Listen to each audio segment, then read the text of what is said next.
আসসালামু আলাইকুম। তোমরা সকলে কেমন আছো? আশা করছি তোমরা সবাই অনেক বেশি ভালো আছো।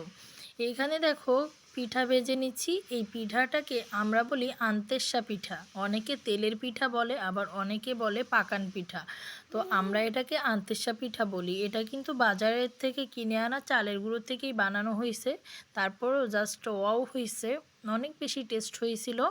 তো পিঠাগুলো বানিয়ে দেখো যে সবগুলো পিঠা একসাথে তুলে নিলাম। দেখো কতটা সুন্দর হয়েছে।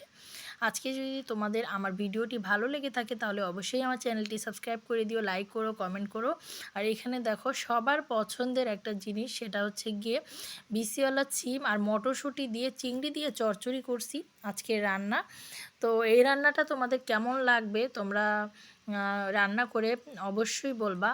আর এটা আমার অনেক পছন্দ, আর জিসানের আব্বুরও অনেক পছন্দ, জিসানেরও পছন্দ, তার মানে আমাদের তিনজনেরই অনেক বেশি পছন্দ। তো এই রেসিপিটা আমি তোমাদেরকে দেখিয়ে দিলাম। সব ধরনের মশলা দিয়েই রান্না করো, অন্য তরকারি যেরকম সেইভাবেই কষিয়ে পানি দিয়ে ঢেকে দিবা, হয়ে যাবে। তো এই যে দেখো রান্না কিন্তু হচ্ছে। আর পাশাপাশি আজকে কিন্তু আরেকটা তরকারি রান্না করছি। এটা কেমন হয়েছে দেখো। এটা কিন্তু পালং শাক দিয়ে চিংড়ি দিয়ে রান্না হচ্ছে। এটার মধ্যে কিছুটা আলু ছোট ছোট করে কেটে দেওয়া হয়েছে। তো পালং শাক, চিংড়ি আর আলুর তরকারিটা কিন্তু আরও বেশি টেস্টি। আজকে সব মজার মজার রান্না করছি, যেগুলো মানে আমি পছন্দ করি সেগুলো। আর এই যে দেখো আমরা কিন্তু বাড়িতে গিয়েছিলাম। তো বাড়িতে গিয়ে নদীর পাড়ে দেখো কিভাবে জাহাজগুলো যাচ্ছে, কার্গো জাহাজ বলে এগুলোকে। তো এই যে নদীর পাড়ে আমরা দাঁড়িয়ে দেখতেছিলাম, কত সুন্দর দৃশ্য, একদম মন ছুঁয়ে যাওয়ার মতো অবস্থা নদীর পাড়ে এই দৃশ্যটা দেখার জন্য। তোমরা এতক্ষণ যারা আমার ভিডিওটি দেখছো অবশ্যই কিন্তু একটু রিকোয়েস্ট করলাম তোমরা আমার চ্যানেলটি সাবস্ক্রাইব করে দিও। আর এই যে দেখো আমাদের গাছে কিন্তু কাঁঠাল ধরেছে। দেখো কতগুলো কাঁঠালের মুচি আসছে।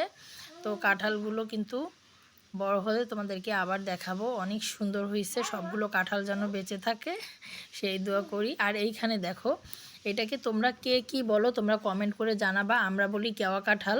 তো এই দেখো আমাদের বাড়ির পাশে এগুলো অনেকগুলো হয়েছে। তো এগুলো খাওয়া যায় কিনা তাও তোমরা জানাবা কমেন্ট করে।